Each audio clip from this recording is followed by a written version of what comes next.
Bharuch collector Gaurang મકવાણાએ Bharuch જિલ્લામાં આવનારા election અંગે માહિતી આપી. જિલ્લામાં 1 જિલ્લા પંચાયત, 9 તાલુકા પંચાયત અને 4 નગરપાલિકાની કુલ 348 બેઠકો માટે 1343 મતદાન મથકો પર મતદાન યોજાશે. અંદાજે 10.86 લાખ મતદારો પોતાના મતાધિકારનો ઉપયોગ કરીને ઉમેદવારોનું ભવિષ્ય નક્કી કરશે. ચૂંટણી પ્રક્રિયા શાંતિપૂર્ણ અને પારદર્શક રહે તે માટે તંત્ર દ્વારા વ્યાપક તૈયારીઓ કરવામાં આવી છે કે જેમાં 7000થી વધુ કર્મચારીઓ તેમજ વિવિધ અધિકારીઓને નિયુક્ત કરી સંપૂર્ણ રોડમેપ તૈયાર કરવામાં આવ્યો છે.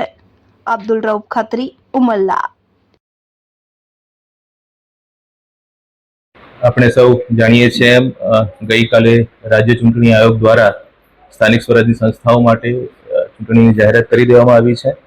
એટલે ગઈકાલથી જ આદર્શ આચારસંહિતા અમલમાં આવી ગઈ છે અને રાજ્ય ચૂંટણી આયોગ દ્વારા જે કાર્યક્રમ આપવામાં આવ્યો છે એ મુજબ ગઈકાલથી એટલે 1/4/2026થી ચૂંટણીની જાહેરાત થયેલી છે. ચૂંટણીની જે નોટિસ પ્રસિદ્ધ કરવાની હોય છે, જાહેરનામું હોય છે, એ 6/4/2026 સુધીમાં પ્રસિદ્ધ કરવાનું થાય છે સંબંધિત આરઓ ચૂંટણી અધિકારી દ્વારા. ઉમેદવારી પત્રો ભરવા માટેની છેલ્લી તારીખ છે 11 એપ્રિલ 2026 અને એ ભરાયેલા ઉમેદવારી પત્રોની જે ચકાસણી કરવાની છે એની તારીખ છે 13/4/2026. જો કોઈ કિસ્સામાં કોઈ ઉમેદવારે પોતાની ઉમેદવારી પાછી ખેંચવાની હોય તો એવા કિસ્સામાં ઉમેદવારી પાછી ખેંચી લેવા માટેની છેલ્લી તારીખ છે 15 એપ્રિલ 2026 અને જે મતદાનની તારીખ છે એ 26/4/2026 રવિવારના દિવસે એ સવારે 7 વાગ્યાથી શરૂ કરી અને સાંજના 6 વાગ્યા સુધી છે. જો કોઈ કિસ્સામાં પુનઃ મતદાન કરવાનું થાય તો એવા કિસ્સામાં 27/4/2026ના રોજ પુનઃ મતદાનની તારીખ આપવામાં આવેલી છે અને મતગણતરી જે છે એ 28 એપ્રિલ 2026ના રોજ છે. એટલે સમગ્ર પ્રક્રિયા 28 તારીખે મતગણતરી સાથે સુનિશ્ચિત કરવાની થાય છે અને સમગ્ર ચૂંટણી પ્રક્રિયા જે છે એ પૂર્ણ થવાની તારીખ 30/4/2026 છે. ભરૂચ જિલ્લાની વાત કરું તો આપણા ત્યાં ભરૂચ જિલ્લા પંચાયત ની ચૂંટણી છે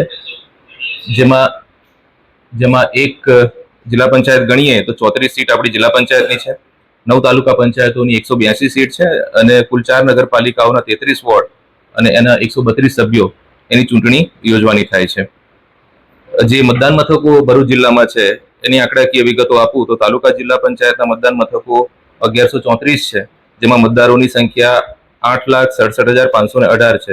જ્યારે નગરપાલિકાના મતદાન મથકો કુલ 219 છે, જેમાં મતદારોની સંખ્યા 2,19,004 છે. જિલ્લામાં પૂરતા પ્રમાણમાં સ્ટાફ છે ચૂંટણીની સમગ્ર કાર્યવાહીને કરવા માટે.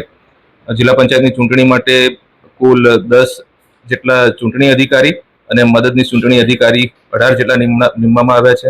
તાલુકા પંચાયતની ચૂંટણી માટે 18 ચૂંટણી અધિકારી અને 18 જેટલા મદદનીશ ચૂંટણી અધિકારીની નિમણૂક કરવામાં આવેલી છે.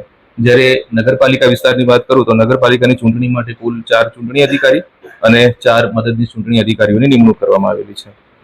સમગ્ર કામગીરી છે એ સુચારુ રૂપે ચાલે, તમામ જે રાજ્ય ચૂંટણી આયોગના નિર્દેશો છે એનું સંપૂર્ણપણે પાલન થાય એટલા માટે 15 જેટલા નોડલ ઓફિસરોની પણ નિમણૂક કરવામાં આવેલી છે.